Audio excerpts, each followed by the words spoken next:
possible de, non pas de se renier, mais d'évoluer intellectuellement et idéologiquement.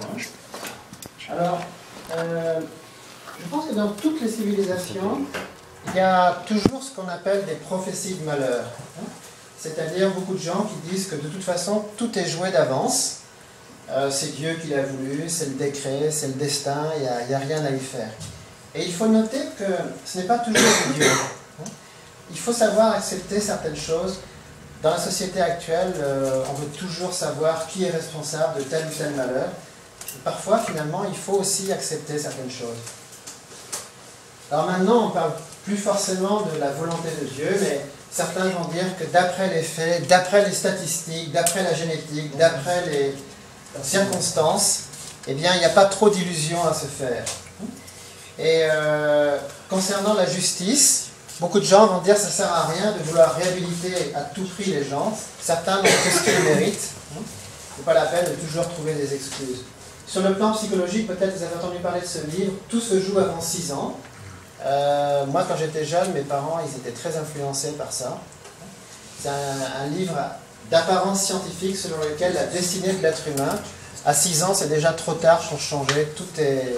Sérieux? À 6 ans, c'est trop tard. Voilà, c'est ce que certains... C'est petit, voilà. c'est encore rien, c'est un livre, en fait, qui a eu énormément d'influence, qui stressait beaucoup les parents. Et justement, l'un des psychologues les plus en vue en France actuellement, Boris Cyrulnik, il prend exactement le contre-pied. Un autre qui s'appelle Ruffo, il disait en fait tout se joue tout le temps. C'est complètement idiot de dire que voilà, tout est joué à 6 ans, alors qu'en fait, à chaque instant, une personne peut redémarrer. Alors, dans la Bible, il y a souvent un discours très catégorique. Il y a beaucoup de prophètes de malheur qui annoncent les pires choses. C'est très intéressant de voir comment un prophète vivant il y a très longtemps, Ézéchiel, tenait un discours très différent. À l'époque, c'était rare de penser comme ça. Il dit, quant au méchant, s'il renonce à tous les péchés qu'il a commis, observe toutes mes lois et pratique le droit et la justice, il vivra et ne mourra pas. Ça encore, ça ne va pas très loin. Mais regardez ce qu'il dit ensuite. On ne se souviendra plus de tous les crimes qu'il a commis, il vivra à cause de la justice qu'il a pratiquée. Donc Ézéchiel, il y a très longtemps, souvenez-vous, l'époque antique, il disait que non seulement on peut réhabiliter quelqu'un, mais on oubliera tous les méfaits qu'il a commis s'il se redresse. C'est tout le thème du livre de Victor Hugo, Les Misérables, où on voit Jean Valjean se racheter, mais Javert veut à tout prix le faire replonger. Javert ne peut pas imaginer que Jean Valjean ait changé sa vie. Excuse-moi Laurent, le Seigneur il a dit c'est qui? C'est Dieu. Voilà. Dieu. Oui. Parce qu'ensuite, Ézéchiel continue, il dit « Prendrai-je donc plaisir à la mort du méchant, oracle du Seigneur Yahvé, et non pas plutôt à le voir renoncer à sa conduite et à vivre ?» Ça, en fait, pour beaucoup d'hommes religieux, c'est très osé de dire ça. Parce que pour beaucoup de gens religieux, Dieu doit punir à tout prix les méchants. Ça n'est que justice. Un Dieu qui prendrait plaisir à voir le méchant changer, pour beaucoup de gens, c'est la limite du blasphème. Dire ça, c'est épouvantable. Et pourtant, c'est Ézéchiel, un grand prophète juif, qui affirme ces choses au sujet de Dieu. Croyez-moi, et d'ailleurs, dans le livre, il dit qu'Israël est en train de l'accuser, parce que ses propos sont tellement audacieux. Et lui, il prend la défense de Dieu, il dit, si, je vous assure que Dieu n'a pas de joie à condamner les méchants, au contraire, ça lui fait plaisir de les voir changer. Alors, le discours de la réparation, on le trouve dans plusieurs domaines, en particulier dans le domaine de la santé. Moi-même, je suis touché par ça parce que, comme vous savez, mon épouse est quand même très malade. Et en novembre, elle a été emmenée d'urgence par le SAMU. Et plusieurs médecins, les uns à la suite des autres, m'ont tenu un discours très très pessimiste, en fait, que j'ai écouté. C'était la première fois, depuis que ma femme est malade, que j'étais devant des discours aussi catégoriques que mon père déjà m'avait tenu. Et je n'ai pas bronché, j'ai écouté respectueusement en me disant c'est des professionnels, d'après leur expérience à eux, il faut que je me prépare au pire. Mais je ne l'ai pas dit à ma femme en fait. mais elle-même, elle a senti que cette fois-ci, c'était vraiment très très sérieux. Mais depuis, elle continue de vivre, j'en suis très reconnaissant, et elle fait un gros travail sur elle-même. Et l'autre jour, on regardait ensemble une émission, c'est 7 à 8, un monsieur qui a déjà 3 cancers. Or, que fait ce monsieur entre les 2 cancers? Est-ce que vous savez ce qu'il fait? Il fait du sport? Ouais, quel genre de sport? Jusqu'où il va? Jogging, ski. Il fait le sport extrême. genre marathon. Non, c'est un monsieur qui s'est retrouvé à 60 mètres du sommet de l'Everest. Ouais, non, il fait Après son 2e cancer. Pas haut, 60 mètres. Non, non, non, non, à 60 mètres du sommet. Alors, c'est vrai que quand ma femme voit ça, ça la rend pas forcément positive. Parce qu'elle se dit, oui, mais ça, c'est beaucoup trop. Et le monsieur, d'ailleurs, il le dit. Il dit, c'est pas tout le monde qui va grimper l'Everest. Et lui-même, il dit, je suis prêt à combattre encore le cancer, s'il le faut. En fait, c'est pas parce qu'il avait le cancer qu'il n'a pas pu monter, c'est qu'à un moment donné, ses doigts étaient gelés. Et les gens lui ont dit, c'est trop risqué d'aller jusqu'en... Le monsieur, il a 67 ans. Alors, je pense qu'il y a beaucoup de volonté chez lui, mais c'est son mental aussi. C'est quelqu'un il fait un gros travail. Quand il parle, on voit une certaine sagesse. C'est pas juste le gars téméraire, non. J'ai vu, il a un discours il a une façon de voir la vie qui l'amène à faire ça. Concernant le droit, juste au moment où je préparais ce mois, je suis tombé sur un article du Figaro qui m'a quand même fait sursauter. Ce sont des parents qui se sont mis à correspondre avec un des 3 assassins de leur fils. Donc leur fils a été sauvagement assassiné par des skinheads en 2002, et les parents, après toute une démarche, ont commencé à écrire au criminel. Alors, bien sûr, c'est pas pour l'embrasser comme ça aveuglément, hein. C'est toute une procédure pour parler avec lui. C'est très très délicat, ils expliquent qu'ils ont mis beaucoup de temps à faire ça. Et dans cet article, il était question de l'Association nationale de la justice réparatrice, qui encourage les victimes qui le veulent à avoir cette démarche. Donc aussitôt, j'ai appelé le secrétaire général de cette association en France, et je lui ai demandé de venir nous parler ici, le 21, parce que je trouve que c'est un thème intéressant. Ça s'est appliqué dans des pays en guerre, comme l'Afrique du Sud ou le Rwanda. J'ai moi-même traduit un article où un monsieur, un Rwandais dont toute la famille avait été massacrée, il s'est trouvé face à ses bourreaux. Et il explique pour quelle raison il a décidé de pardonner, en fait, et de donner une chance à ces gens-là de faire autre chose dans la vie. Alors, pour ça, il faut quand même... Vous ne pouvez pas faire ça à la bravache, c'est-à-dire histoire de jouer au héros. Il faut vraiment avoir toute une démarche et des solides arguments pour le faire.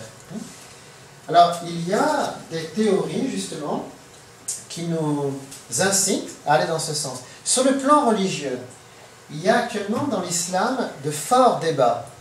Et c'est un tabou qui est en train d'être levé. Si vous lisez le Coran, vous avez énormément de phrases qui sont inacceptables, mais c'est le Coran qui le dit.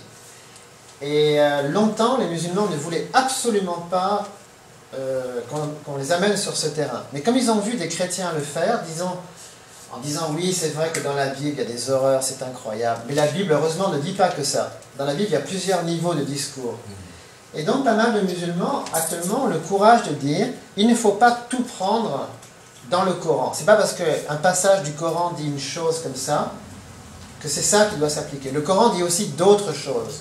Et donc, un musulman va devoir choisir entre des affirmations plus ou moins hautes. C'est vrai que le Coran, parfois, dit des choses pour des gens d'un certain niveau, on va le dire. Des gens qui voient d'une façon très bornée, très limitée. On peut dire que c'est la parole de Dieu, mais pour des gens très très simples. Et la même écriture, s'adressant à des gens plus évolués, tient un langage différent. Alors, en fait, pour beaucoup d'hommes religieux, c'est très difficile de changer intellectuellement. Vous ne pouvez pas les forcer en disant « mais bande d'abrutis, regardez vos écritures ». C'est pas facile de dire ça. Il faut expliquer aux gens pourquoi la parole qu'ils respectent tellement a toutes ces nuances. Alors, maintenant, je voudrais parler de l'hygiène de la pensée. Ça fait mal de penser, ça fait mal à la tête. Et je voudrais expliquer qu'est-ce que l'on peut faire, chacun d'entre nous, pour penser d'une façon à peu près saine. Dans le bouddhisme, il y a ce qu'on appelle le sentier octuple. Et on dit qu'il est très important d'avoir une vision juste et une pensée juste. Ça, c'est la sagesse. Ensuite, cette pensée juste, il faut l'incarner dans un mode de vie juste, dans des paroles justes et dans des actions justes. C'est la partie éthique. Et il y a toute une partie qui n'est pas facile pour nous à comprendre, mais qui s'appelle la concentration. Effort juste, attention juste, contemplation juste. C'est ce qui précède en fait tout le reste. C'est tout un travail intérieur qui portera ses fruits finalement dans des actions justes. Et ça, alors, on peut ne pas être bouddhiste, hein, c'est pas mon cas, moi je ne suis pas bouddhiste, et je trouve que c'est intéressant d'amener sur ce terrain-là qui est en fait très très intérieur. Dans le bouddhisme, il y a une vraie connaissance du psychisme, de l'esprit, qui va extrêmement loin, et des techniques très très fortes pour amener les gens à travailler sur eux-mêmes. Mais comment peut-on travailler sur son esprit? Quand on a des pensées, c'est spontané, c'est naturel, on n'a pas de travail à faire là-dessus. C'est ce que l'on croit, mais en fait, dans le bouddhisme, il y a beaucoup de travail sur soi pour tout simplement changer son humeur. Alors, selon les principes de l'unification, la bonne voie, ça consiste, je dirais, en 4 choses. Tout d'abord, nous sommes constitués d'un esprit et d'un corps. Et je dirais que la première chose que l'on doit faire pour une hygiène mentale, c'est d'avoir un esprit sain qui soit le terreau d'une pensée saine. Des idées, comme ça a été dit à l'une table, on peut toujours se protéger des idées négatives. Mais pour cela, il faut avoir un esprit qui est dynamique, qui n'est pas passif. Mais cet esprit, il est incarné. Et ce qui fait que souvent l'esprit défaille, c'est que même s'il a des bonnes idées, quand il s'agit d'incarner, c'est autre chose.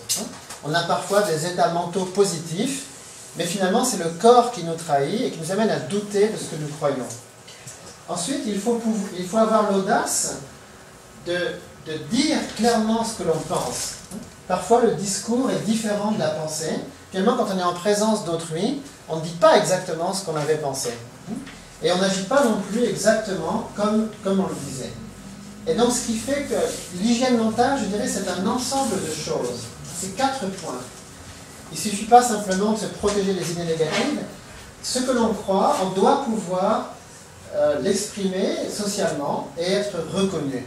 À ce moment-là, ça se consolide. Et je dirais que malheureusement on ne voit pas très bien sur le schéma, il y a quelque chose d'horizontal, la relation entre moi-même et un objet. Mais il y a aussi un aspect vertical. C'est-à-dire qu'on ne doit jamais se laisser prendre à la relation avec un objet. Il y a toujours un but, il y a toujours quelque chose au-dessus. Mais je reviendrai là-dessus.